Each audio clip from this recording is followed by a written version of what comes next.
Salut à tous, bienvenue dans cette nouvelle vidéo. Alors cette semaine, comme vous l'aurez compris, on se retrouve au Smith Céréales. Bon, je vous accorde, j'ai un petit peu de retard dans la saison, mais ça fait rien, on revient plus fort. Les vidéos vont reprendre, une vidéo par semaine. Allez, moi je vous souhaite une bonne vidéo et on se reprend juste après.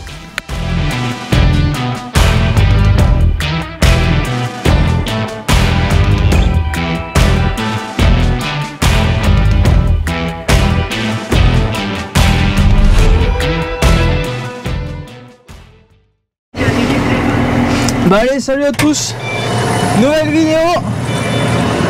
On est le 17 octobre et on entame les préparations de semis de céréales. Donc céréales à paille, tous les dérobés, vous avez vu dans les vidéos précédentes, les seigles sont semés, l'orge est semée. Et donc là on est dans les préparations de semis et le ramassage de pierres. Ça nous en fait voir ces pierres pour les céréales. Donc la météo est en train de changer, la pluie est annoncée, donc il faut se dépêcher d'en préparer le maximum avant la pluie, parce qu'une fois qu'il aura plu, ça sera plus compliqué pour travailler en TCS, surtout pour alors vous êtes en train de vous dire, il nous ramasse des pierres toutes petites et il force comme un bœuf, il n'est pas costaud. Je peux vous dire que les pierres bleues, les pierres bleues, ça attelle. Donc là on est parcelle maïs. Il y a eu un gros épandage de lisier de fait. Donc Erwan il a fini ça hier. Hier ils ont également fait du cultus, semer l'orge. Donc là c'est les derniers maïs qu'on avait ensilés, parcelle qui avait été clôturée pour les sangliers. Et depuis qu'on a enlevé la clôture, j'ai l'open bar dans ma parcelle. Ils viennent manger les poupées, gratter dans le lisier, et après ils viendront gratter dans les semis. Voilà.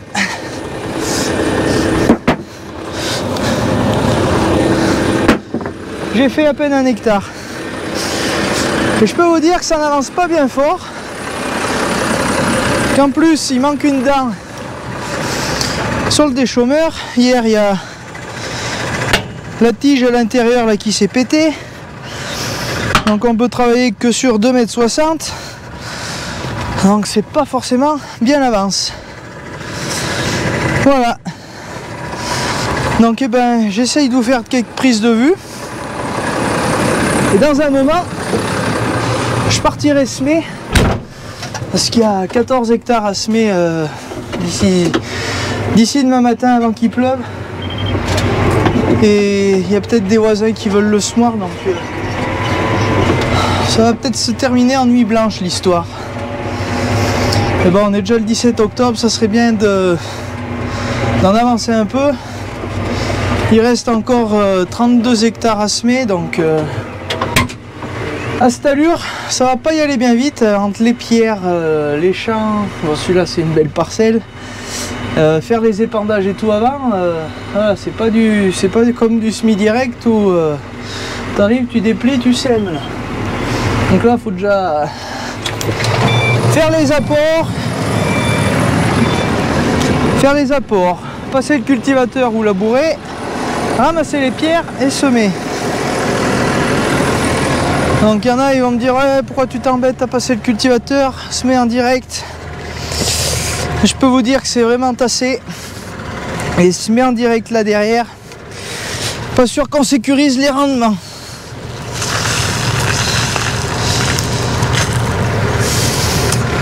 Bon voilà, allez, je vous embête pas plus, je m'y remets à fond et je vous prends dans un moment.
Donc là, j'ai amorcé. Je vais pouvoir maintenant faire ma pesée.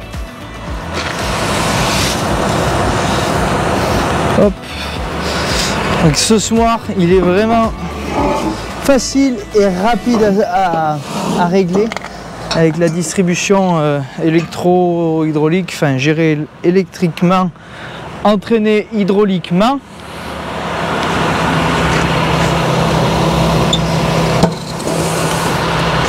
Bon, il y a eu quelques questions par rapport au semoir.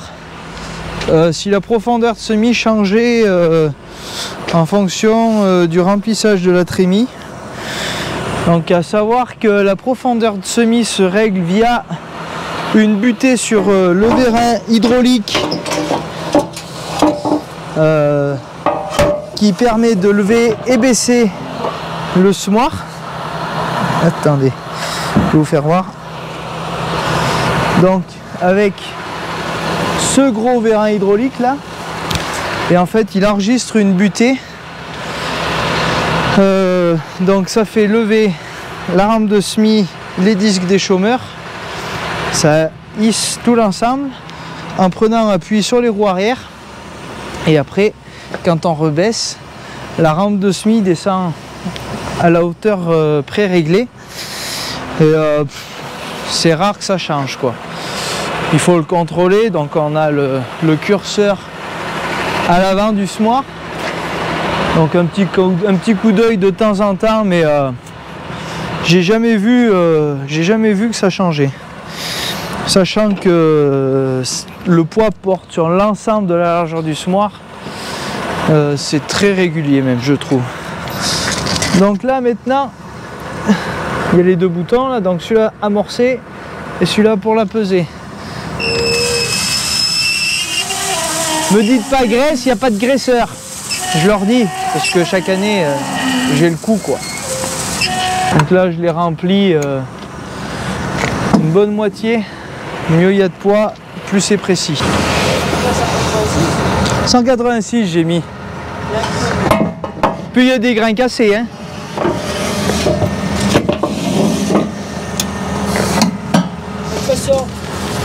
Même de pouvoir large, on a semé presque un hectare d'or plus. Ouais.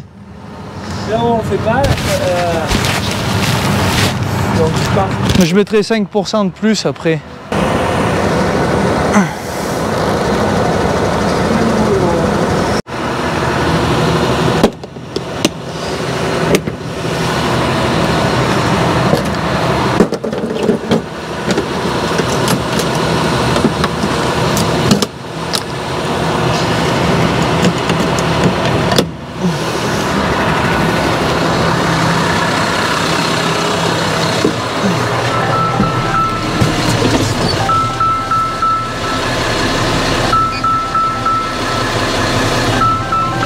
Ouais.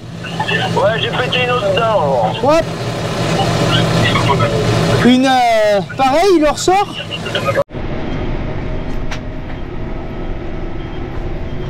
Allez, c'est une affaire qui tourne là, on se met. Whispers in my head. What you gonna do?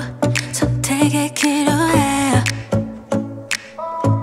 왠지 내려 해. 쉽지 않아도 진실한 나만의. Bon, comme vous le voyez sur les images au drone, ça poussière, il n'y avait pas encore eu la pluie, on en profitait justement de pouvoir en avancer au maximum avant qu'il pleuve. Ça nous avait permis de faire tous nos semis en simplifié avant les labours. Vous verrez, c'est la suite de la vidéo. En attendant, le rapide est en route, le 630 est à fond. On en a bien avancé cette journée, c'était du bon boulot qui s'est fait. Malgré les conditions sèches, tout a bien levé par la suite. Allez, c'est parti, musique.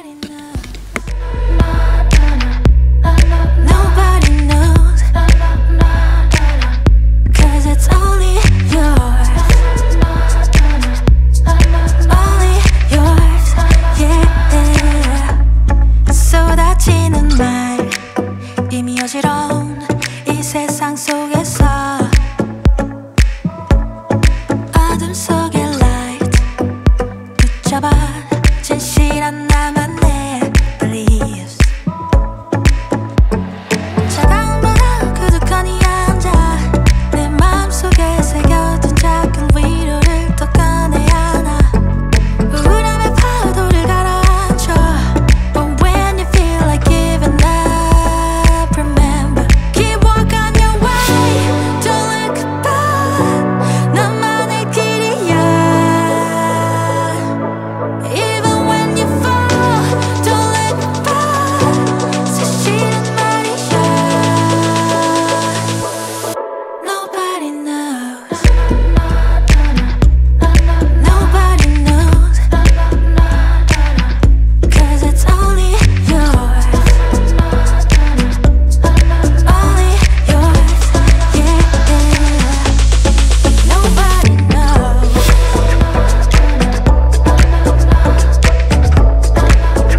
that I need to be happy too. And then things turn to dust when I bluff just to mess up and tell the truth. All I hear is an echo, turn the words up and say to ammo. Sleeping on the side of the bed though, weeks have gone, can't let go. I go crazy when you call my name, make me lose my game. When you call my name, I go crazy, cause I can't escape. When you call my name, when you call my name, I go crazy. When you call my name, make me lose my game. When you call my name, I go crazy, cause I can't escape. When you call my name, when you call my name.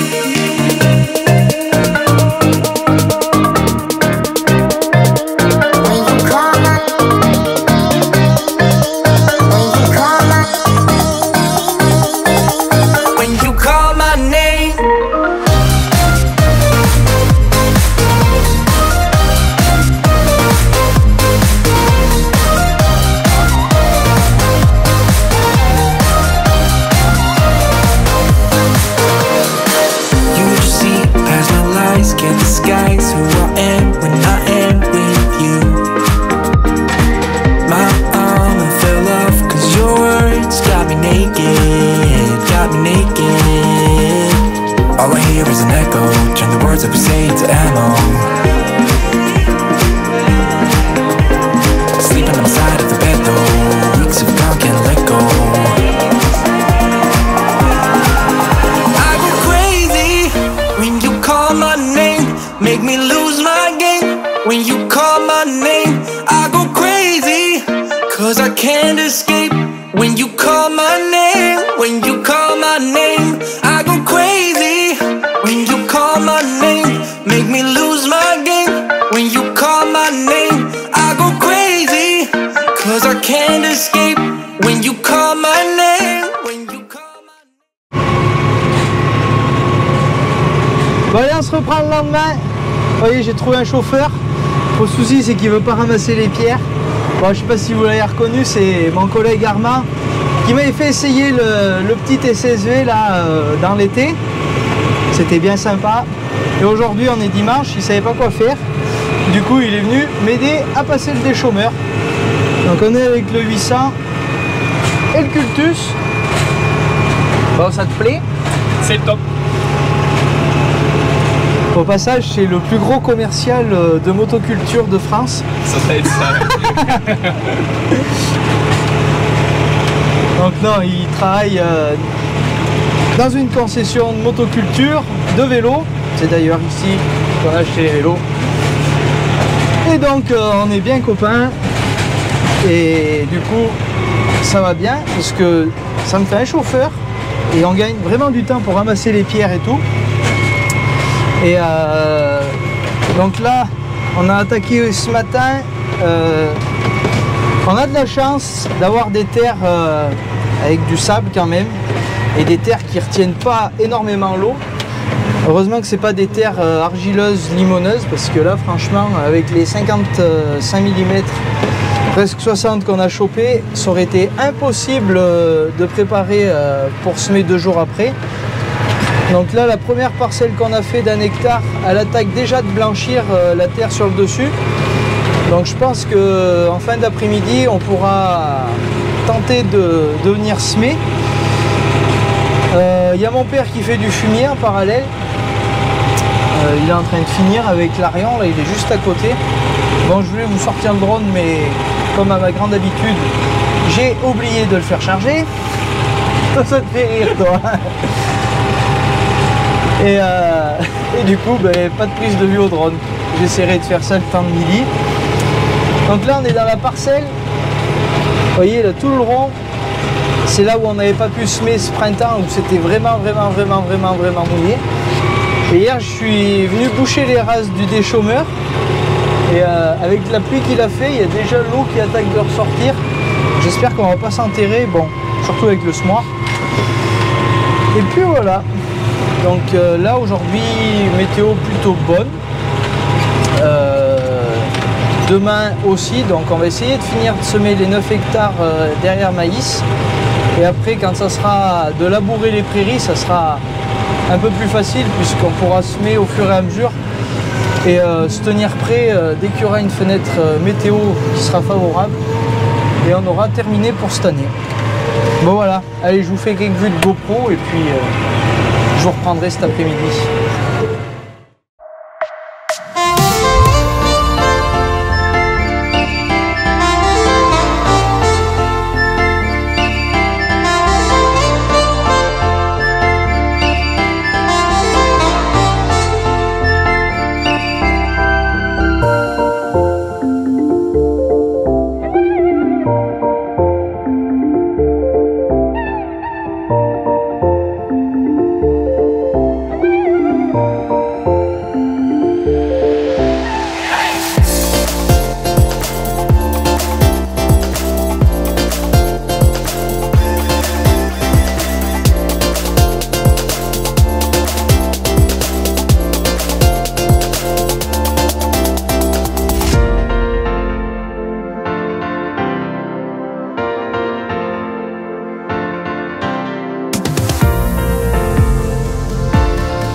Bon allez, on se reprend le lendemain, je suis avec Erwan. Oui, j'adore son style vestimentaire, il est en t-shirt avec un bonnet dans le tracteur. Bon, il m'a remplacé le temps de midi, je pense que tu vas finir la parcelle, tu as été bien sage. Voilà. Et, par contre, il faut vraiment se dépêcher, il y a un gros orage qui est en train d'arriver. Donc oui, un orage, il n'y a rien qui va là dans ce que je dis, un orage alors qu'il fait 5 degrés. Voilà, donc il y a 20 mm d'annoncé dans 1 heure. Objectif, finir la parcelle avant la pluie. Donc comme je vous l'ai déjà dit plusieurs fois, malgré nos terres pauvres comme certains le disent, eh ben, on aura réussi à semer derrière les maïs sans labourer, à faire ce qui nous restait. Et maintenant ce qui restera, ça sera que du labour sur prairie, donc ça sera déjà un petit peu plus simple à faire. On labourera et on sèmera au fur et à mesure, je pense. Je pense demain on va attaquer ça. Ils annoncent du beau, entre guillemets. Et voilà. Donc j'ai compté un peu. Je crois qu'on a fait 48 hectares en semis simplifié. Ça fait bien. Donc je pense s'il avait fallu tout faire en labour, on n'en serait pas au point où on en est. Donc ça nous laisse 9 hectares à semer. Ça, on devrait s'en sortir si la météo est pas trop dérangeante. Mais par contre, il y a des luzernes dans le pays. Ça mérite d'être fauché. Ça mériterait d'être fauché.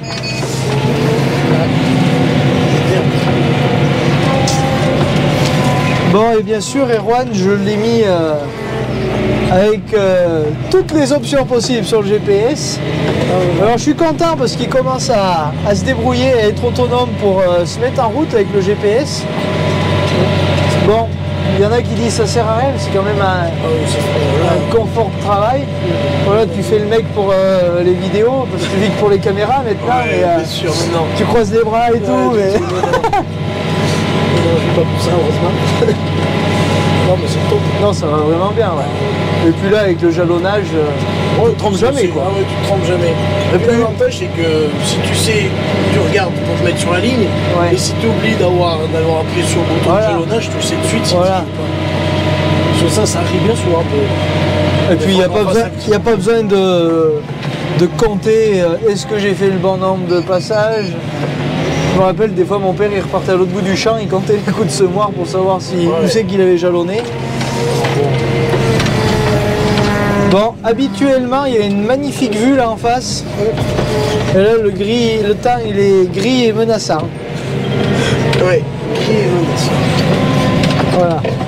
Ceux qui ont la référence sur Snap, vous aurez compris. Bon, ben allez, je vais te laisser, moi. Et peut-être qu'il manquera de la semence aussi. T'as été le voir? Je suis allé le voir quand j'ai attaqué, il était bien peu rempli, mais tout le coup il manquera 100 kilos peut-être. Bon, qu'est-ce que tu penses, toi, de l'avantage de ce smart, finir là-dessus? Moi, on se met à 15 km/h, j'ai jamais semé à cette allure-là. Voilà, donc j'y ai dit, là ils annoncent de la pluie, tu fonces, tu sèmes à 15, il me dit ouais, ça va pas sortir, t'occupes. C'est la qualité de ce soir, je trouve que tu peux vraiment semer à des vitesses élevées, d'autant de plus là que le ramassage de pierre a été fait avec les soins de tout le monde, même du collègue Armand qui est revenu nous filer un coup de main. Donc pour la petite histoire, en fait c'était notre ancien stagiaire et il n'est pas resté dans l'agricole, il est parti comme je vous l'ai dit dans le domaine de la motoculture et du petit matériel, voilà. Et de temps en temps il faut qu'il refasse une petite piqûre d'agricole, il faut qu'il vienne faire un petit peu de tracteur.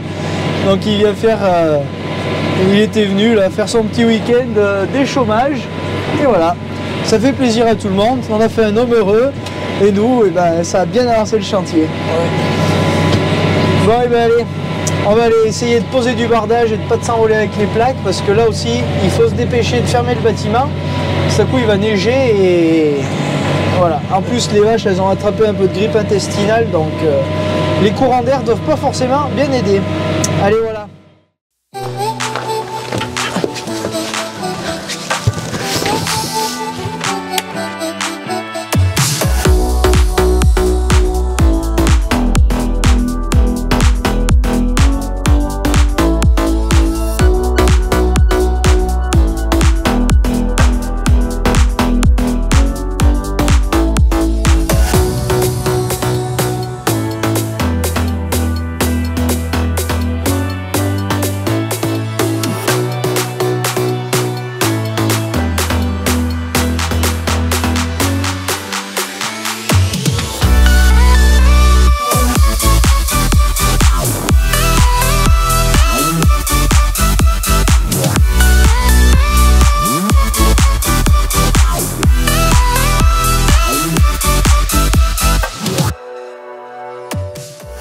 Bon et bien voilà, vous l'aurez compris, on arrive sur la dernière partie des semis d'automne. On est dans les prairies, prairies 2 ans qu'on laboure, bien évidemment, c'est la façon la plus simple pour chez nous pour détruire des prairies et bien sûr la plus adaptée vu qu'on a chopé 80 mm de pluie. Bon, vous verrez, c'est des parcelles qui ressuient très vite, c'était tellement sec et tellement tassé que l'eau n'est pas rentrée si facilement que ça dans les parcelles, dans les terres. Pour ça qu'on voit un petit peu de poussière, mais bon, nos terres nous auront permis de finir les semis d'automne tranquillement, sans prendre trop de risques, sans trop faire du mauvais boulot et abîmer les sols. Voilà, c'est pas tout le monde qui a eu cette chance là, et je soutiens bien sûr tous les agriculteurs, surtout du nord de la France, qui n'ont pas eu cette chance et qui sont dans la galère. Allez voilà, moi je vous laisse sur ces images, je vous dis à la prochaine, normalement vidéo samedi prochain qui arrive. Allez, merci à tous d'avoir regardé